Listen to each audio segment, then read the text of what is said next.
పాపం మీనాక్షి నటరాజన్ మేడం కాంగ్రెస్ పార్టీనే నమ్ముకున్నది. పార్టీ కోసం పానం పెట్టి పని చేస్తున్నది. గాంధీ భావాలను మోసుకుంటా కాంగ్రెస్ పార్టీని కాపాడుకోవాలని ఆరాట పడతా ఉన్నది. కానీ అదే కాంగ్రెస్ పార్టీలా ఎవలో తడిబట్టతోని గొంతు కోసినట్టు చేసిండ్రు. తన మీదున్న క్రిమినల్ కేసుల లిస్టు ఎలక్షన్ కమిషన్ కు పంపి రాజ్యసభకు పోకుండా ఆపిండ్రు. కప్పల తిరుగా ఆడ ఈడ దుంకుకుంటా కాంగ్రెస్ పార్టీలకు వచ్చినోళ్లే ఇట్లా చేసిండ్రని గుసగుసలు వినిపిస్తున్నాయి. ఇప్పుడు తెలంగాణ రాజకీయం మొత్తం ఈ లీకు చేసిన గ్రీకు వీరుని ముచ్చట గురించే మాట్లాడుకున్నారు.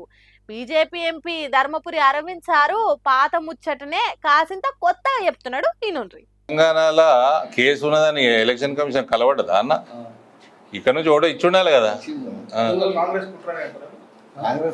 కాంగ్రెస్ కుట్రనా పొట్టోడు కుట్రనా అది ఇన్వెస్టిగేషన్ చేసుకోవాలి. కాంగ్రెస్ పార్టీ వాళ్ళు చేసుకోవాలి, అంతర్మదనం చేసుకోవాలి. అబ్బా సారు ఎంత మాట అన్నారు. కాంగ్రెస్ పార్టీలో కట్టప్ప తిరుగా ఎన్నుపోటు వడిసే లీడర్లు ఎవరున్నారు? ఉంటే పొట్టోడు అని పేరు అయిన లీడర్ ఎవరు? ఇంతకు మీరన్న ఆ పొట్టోడు ఎవరు సారు అని ముంగటున్న విలేకరాన్ని అడిగితే ఏమంటున్నాడు చూడుండ్రి. మన ప్రియతమ ముఖ్యమంత్రి గురించి రేవంత్ రెడ్డి, అనుమూల రేవంత్ రెడ్డి.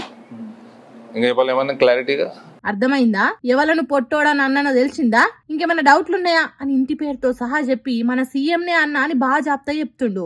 ఏంది ఎంపీ అరవింద్ సారు ఒక రాష్ట్ర ముఖ్యమంత్రిని పట్టుకొని పొట్టోడు పొడుగోడని అనొచ్చునా? రాజకీయాలు ఏమైనా కావచ్చు, పార్టీల నడమ ఎంత పగాయిన ఉండొచ్చు, కోపతాపాలు ఉండొచ్చు, గాని ఎత్తు రంగు రూపుల గురించి ఎట్లా పడితే అట్లా మాట్లాడొద్దు కాదు సారు అని అంటుర్రు సోషల్ మీడియా పబ్లిక్. మీ మోడీ సార్ వచ్చి రేవంత్ రెడ్డి నువ్వు నాతో కలిసి పనిచేయి అని పార్టీలకు స్వాగతం పలికినట్టే మాట్లాడిండు. ఒకవేళ అదే నిజమై రేవంత్ రెడ్డి బీజేపీ పార్టీలో చేరితే అటు సీఎం సారుకు ఇటు మీకు మనసులో మెరమెర అనిపించదా అని అంటుర్రట మీ బీజేపీ పార్టీలే. అట్లా కాకున్నా మీరు చిన్న పదవిలేం లేరు, దేశానికి చట్టాలు చేసే పార్లమెంటు సభ్యులు, కాసింత పద్ధతిగా మాట్లాడలేదా సారు అని మాట్లాడుకుంటున్నారు తెలంగాణ పబ్లిక్. అయినా సీఎం రేవంత్ రెడ్డి సార్ మాట్లాడిన మాటల కింద అరవింద్ సార్ అన్నది చాలా తక్కువ అని ఇంకొంతమంది మాట్లాడుకుంటురట.